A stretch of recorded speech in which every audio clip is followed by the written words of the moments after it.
My name is Eliza Cadoux. I'm writing an honors thesis in women's studies, and I'm a survivor of rape and sexual assault.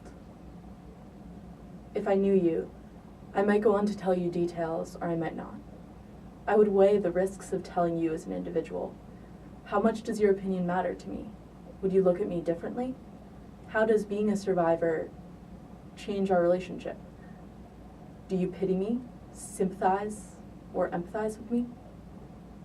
What I just did, telling you that I had sexual violence done on to me, is called rape disclosure.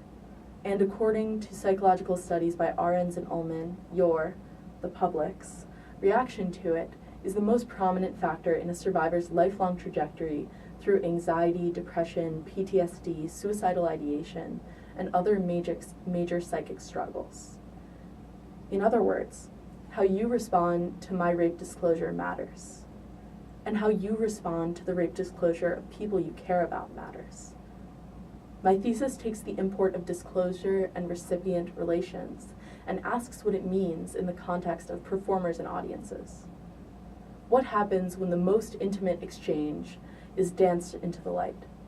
When this conversation is not just between survivor and loved one, or survivor and social worker, but survivor and public.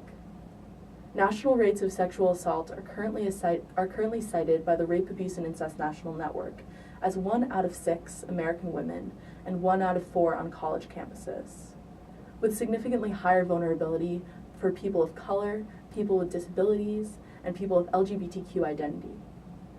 The urgency of national social reform is clear, yet the visibility of survivors in everyday public spaces remains taboo. Trauma, defined by Kathy Caruth as unclaimed experience, is marked by dissociation and a lack of control over one's narrative.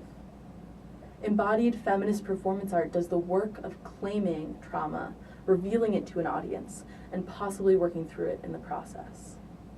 My thesis will attempt to weave the fields of performance studies, gender studies, and trauma studies to create a performed work and a written work. My performance piece will involve rape disclosure in busy public settings, such as plazas and intersections. It will combine recorded audio, spoken text, and body art. My written thesis will consist of 3 parts.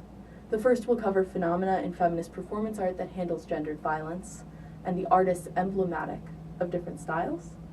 The second will read my own performance in the context of performance and trauma studies, and the third will read video and text of the audience's reactions to the performance to theorize around reception and the survivor body.